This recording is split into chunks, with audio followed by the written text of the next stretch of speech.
নমস্কাৰ বাইদেউসকল, পোনপ্ৰথমতে আপোনালোক সকলোকে আন্তৰিক স্বাগতম জনাইছো। বাইদেউসকল, অসম ৰাজ্যিক অংগনবাড়ী কৰ্মী সহায়িকা সন্থাৰ সভানেত্ৰী জয়মতী দাস ডাঙৰীয়ানীয়ে ৰাজ্যৰ অংগনবাড়ী কৰ্মী সহায়িকাসকলৰ বাবে এটা অত্যন্ত গুৰুত্বপূৰ্ণ খবৰ দিছে, যিটো খবৰ ৰাজ্যৰ প্ৰতিজনী অংগনবাড়ী কৰ্মী সহায়িকাই জনাটো অত্যন্ত প্ৰয়োজন। গতিকে বাইদেউসকল, আশা কৰিছোঁ আপোনালোকে এই ভিডিঅ'টো লগত বান্ধৱীসকলক শ্বেয়াৰ কৰি আজিৰ এই গুৰুত্বপূৰ্ণ খবৰটো জনাই দিব আৰু পৰৱৰ্তী সময়ত ৰাজ্যৰ অংগনবাড়ী কৰ্মী সহায়িকাসকলৰ বিভিন্ন খবৰসমূহ পোনপ্ৰথমে পাবলৈ অনুগ্ৰহ কৰি আমাৰ এই চেনেলটো ছাবস্ক্ৰাইব কৰি ল'ব। গতিকে বলক আমি আগবাঢ়ি যাওঁ। হয়, নমস্কাৰ। অসমৰ 1 লাখ অংগনবাড়ী কৰ্মী সহায়িকা বান্ধৱীক মই আজি ফেচবুক লাইভৰ জৰিয়তে সকলোকে সংগ্ৰামী অভিনন্দন জনাইছোঁ।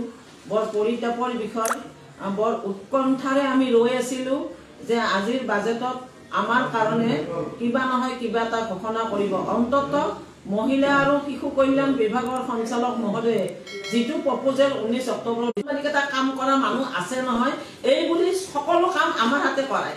সকলো কামতে পলিঅ' বিএলঅ' অনাৰ্চি মানে ইত্যাদি ইত্যাদি ৰেচন কাৰ্ডৰ কাম ঘৰে ঘৰে যাব লাগিব। কৰোণাৰ দিনতো কিমান আমাৰ হাতে কাম কৰাইছে, মানে কৈ শেষ কৰিব নোৱাৰি।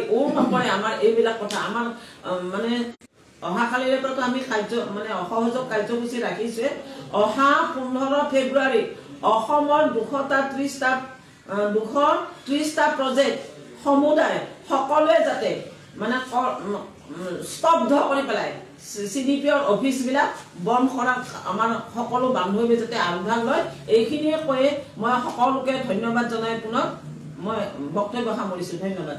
হয়, আমি যি ফেচবুক মাধ্যমেৰে আমি জনাইছোঁ আমাৰ বান্ধৱীসকলক, আমি লক্ষ্য কৰিছোঁ এই সময়ত যি 1 ফেব্ৰুৱাৰীত যি কেন্দ্ৰীয় বাজেট হ'ল, এই কেন্দ্ৰীয় বাজেটতো আমাৰ টকা কৰ্তন কৰিছে। 321.13 কোটি টকা কৰ্তন কৰিছে। আমি ভাবিছিলোঁ বাজেটত টকা বৃদ্ধি হ'ব, আমাৰ কাৰণে সুবিধা হ'ব, কিন্তু এই টকা কৰ্তন কৰিছে। সেয়েহে আমি পুনৰবাৰ আহ্বান জনাইছোঁ, অহাকালি আমি অসহযোগ আন্দোলন কৰি সকলো কৰ্মী সহায়িকাক ওলাই আহিবলৈ অনুৰোধ জনাইছোঁ। আৰু 15 তাৰিখত গ্ৰামীণ বন্ধ আমিও সমৰ্থন জনাই নিজৰ প্ৰকল্পত আমি তলা বন্ধ বা পিকেটিং কাৰ্যসূচী লোৱাৰ কাৰণে আমি আহ্বান জনাওঁ। এয়া নিশ্চয় আমাৰ অংগনবাড়ী কৰ্মী সহায়িকাসকলৰ বাবে অসম ৰাজ্যিক অংগনবাড়ী কৰ্মী সহায়িকা সন্থাৰ সভানেত্ৰী জয়মতী দাস ডাঙৰীয়ানীয়ে এটা গুৰুত্বপূৰ্ণ খবৰ দিছে। আশা কৰিছোঁ এই ভিডিঅ'টো লগত বান্ধৱীসকলক শ্বেয়াৰ কৰি আজিৰ এই গুৰুত্বপূৰ্ণ খবৰটো জনাই দিব আৰু পৰৱৰ্তী সময়ত ৰাজ্যৰ অংগনবাড়ী কৰ্মী সহায়িকাসকলৰ বিভিন্ন খবৰসমূহ আপোনালোকে পোনপ্ৰথমে পাবলৈ অনুগ্ৰহ কৰি আমাৰ এই চেনেলটো ছাবস্ক্ৰাইব কৰি ল'ব। গতিকে আজিৰ ভিডিঅ'টো ইয়াতে সমাপ্ত কৰিলোঁ। ধন্যবাদ। জয় আই অসম।